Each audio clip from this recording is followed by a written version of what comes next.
Pernah nggak sih kalian baca buku yang rasanya tuh nyata banget, yang bikin sejarah terasa dekat, seolah-olah terjadi kemarin sore? Nah, hari ini kita bakal bedah satu novel yang bisa begitu, Laut Bercerita. Ini bukan cuma karya sastra yang indah, tapi juga semacam saksi bisu dari salah satu momen paling penting dalam sejarah modern Indonesia, yaitu tragedi 98. Coba deh baca kutipan ini. Ending ini lebih personal dan menusuk hati. Satu kalimat singkat dari seorang pembaca. Tapi rasanya udah pas banget buat ngegambarin pengalaman baca Laut Bercerita. Ini tuh bukan sekedar cerita, tapi sebuah pengalaman yang benar-benar nancep di hati. Nah, ini kan jadi pertanyaan ya. Kok bisa sih sebuah cerita fiksi punya kekuatan sebesar ini? Gimana caranya cerita rekaan bisa membangkitkan emosi yang begitu nyata tentang peristiwa yang udah terjadi puluhan tahun lalu? Jawabannya ada pada cara penulisnya. Lela S. Chudori merangkai fakta dan fiksi jadi satu kesatuan yang, wow, luar biasa. Oke, kita mulai dari novelnya dulu ya. Apa sih yang bikin gemas sejarah di dalam Laut Bercerita ini begitu kenceng, bahkan sampai sekarang? Salah satu hal yang bikin novel ini jenius banget itu adalah cara dia menyikapi nasib tokoh utamanya, biru laut, yang hilang.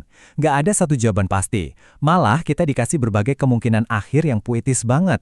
Bayangin, ada ibunya yang setiap minggu menabur bunga ke laut. Ada buku hariannya yang ditemukan dan jadi warisan abadi. Bahkan sampai ada versi di mana debur ombak itu seolah membisikkan nama-nama korban 98.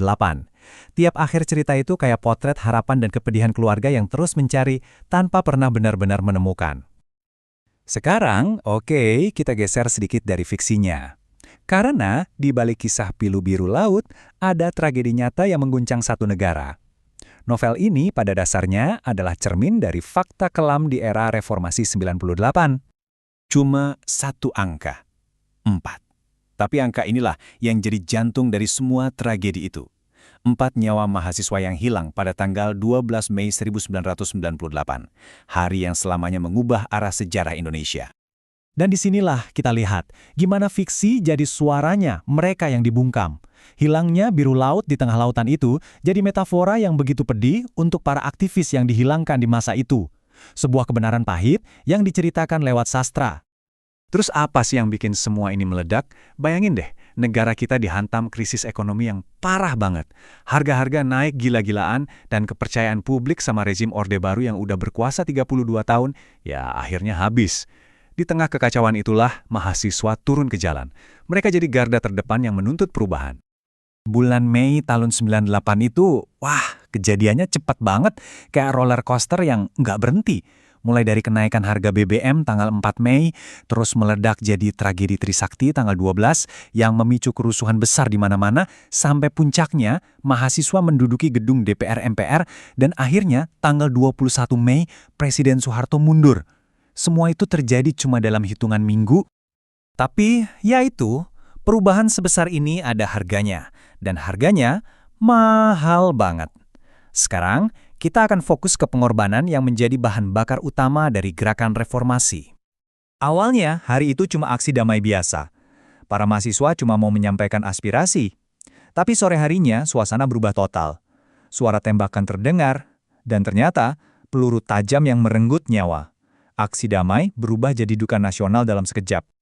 Mereka adalah Elang Mulia Lesmana, Hafidin Royan, Heri Hartanto, dan Hendriawan Sie. Keempatnya kemudian diberi gelar pahlawan reformasi. Nama-nama ini nggak akan pernah boleh kita lupakan. Gelar pahlawan reformasi itu bukan cuma nama loh. Pengorbanan mereka itu benar-benar jadi pemicu. Kematian mereka justru menyulut kemarahan dan solidaritas yang jauh lebih besar di seluruh negeri. Menciptakan tekanan yang begitu kuat, sampai rezim yang berkuasa pun akhirnya nggak sanggup lagi bertahan. Api yang dinyalakan dari pengorbanan 4 pahlawan ini udah nggak bisa dipadamkan lagi. Sekarang, mari kita lihat. Apa sih sebenarnya yang mereka perjuangkan waktu itu? Ini bukan protes kosong loh. Gerakan ini punya tujuan yang jelas banget yang kita kenal sebagai 6 agenda reformasi. Mereka menuntut Soeharto dan kroni-kroninya diadili, UUD 1945 di amandemen, peran militer di politik atau dui fungsi ABRI dihapuskan, otonomi daerah diperluas, hukum ditegakkan seadil-adilnya, dan pemerintahan yang bersih dari korupsi, kolusi, dan nepotisme. Ini adalah cetak biru untuk Indonesia yang baru. Ada kutipan keren dari aktivis 98, Rama Pratama, yang ngegambarin situasinya dengan pas banget. Runtuhnya rezim itu menciptakan apa yang dia sebut ruang kosong.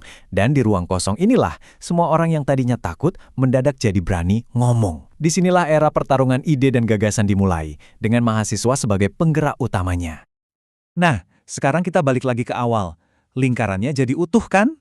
Setelah kita lihat langsung fakta-fakta sejarahnya, kita jadi makin paham betapa pentingnya peran sastra, peran cerita untuk menjaga api ingatan ini, biar nggak pernah padam. Ingatkan monolog Biru Laut dari Alam Baka yang tadi kita bahas di awal? Permintaannya sederhana tapi dalam banget. Jaga ingatan. Inilah jantung dari novel Laut Bercerita. Sebuah wasiat supaya pengorbanan mereka nggak jadi sia-sia dan nggak pernah kita lupakan. Jadi, intinya tuh gini, Laut Bercerita itu jauh lebih dari sekedar novel. Ini adalah sebuah pengingat, sebuah alarm supaya kita semua belajar dari masa lalu. Supaya sejarah kelam penculikan, penghilangan paksa, dan kekerasan negara itu nggak akan pernah terjadi lagi. Dan ini ninggalin kita sama satu pertanyaan penting buat direnungin. Laut Bercerita berhasil menjaga satu kepingan sejarah. Tapi, cerita apa lagi di luar sana yang mungkin terancam hilang? Kisah apa lagi yang harus kita, sebagai pembaca dan sebagai bangsa, jaga baik-baik supaya pelajarannya nggak hilang di telan waktu dan sejarah kelam nggak kembali berulang?